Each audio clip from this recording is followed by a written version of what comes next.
નમસ્કાર મિત્રો, સ્વાગત છે તમારું અમારી YouTube channel Gujarat jobs and ન્યૂઝમાં. મિત્રો, રેશન કાર્ડ ધારકો માટે વધુ એક સારા સમાચાર સામે આવ્યા છે. કેવાયસી વગર રેશન કાર્ડ ધારકોને અનાજથી વંચિત રાખવા એ કાયદાનો ભંગ ગણવામાં આવી રહ્યો છે. 3.82 કરોડ લોકો પાત્ર હોવા છતાં વિતરણના આંકડામાં લાખોનો તફાવત જોવા મળી રહ્યો છે. સમગ્ર માહિતી જોઈએ તો રાષ્ટ્રીય અન્ન સુરક્ષા કાયદામાં દરેક નાગરિકની અન્ન સુરક્ષાની જવાબદારી રાજ્યને સોંપાયેલી છે. તેમ છતાં રાજ્યમાં કેવાયસીની પ્રક્રિયા પૂર્ણ ના કરી હોય તેવા અનેક રેશન કાર્ડ ધારકોને સરકારે અનાજથી વંચિત કરી દીધા હોવાનું બહાર આવ્યું છે. તે સંજોગોમાં રાજ્યમાં સરેરાશ લગભગ 3.82 કાર્ડ ધારકો અનાજ મેળવવાને પાત્ર છે.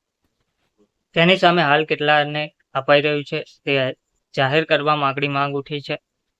કેવાયસી ના થયું હોય તો તેમાં ફક્ત કાર્ડ ધારકોની જવાબદારી ના હોવાથી રેશનિંગનું અનાજ બંધ ના કરી શકાય તે મુદ્દો પણ ધ્યાનમાં લેવાયો નથી. અન્ન સુરક્ષા અધિકાર અભિયાન દ્વારા જણાવવામાં આવ્યું છે કે ગુજરાતમાં સરકારનો એવો દાવો છે કે દર મહિને કુલ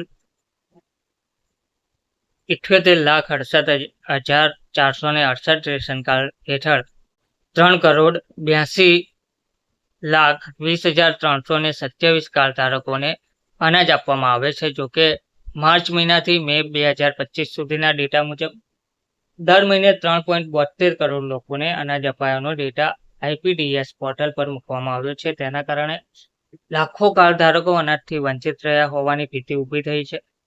ગુજરાતમાં એપ્રિલ 2026માં આ કાયદો અમલી બનાવાયો છે, જે રેશન કાર્ડ ધારકો સાથે આંગણવાડી અને મધ્યાહન ભોજન યોજનાને પણ આવરી લે છે. જોકે કેન્દ્ર સરકાર દ્વારા કેવાયસીની પ્રક્રિયા ફરજિયાત કરવાનો આદેશ કરાયો ત્યારે દેશભરમાં 99.8% જેટલા રેશન કાર્ડ આધાર કાર્ડ સાથે લિંક કરાયેલા હતા. તે પછી કેવાયસીની સૂચના આવતા રેશન કાર્ડ ધારકોએ તેની પ્રક્રિયા કરી હતી. તેમ છતાં અંગૂઠાનું નિશાન ના આવતા આધારમાં ભૂલ હોવાથી નેટવર્કના પ્રોબ્લેમ સહિતના કારણોથી અનેક લોકોનું કેવાયસી થઈ શક્યું ન હતું, જેના કારણે મોટી સંખ્યામાં કાર્ડ ધારકોની પરમિટ ઓનલાઈન જનરેટ ના કરાતા તેમને અનાજ મળી શકતું નથી.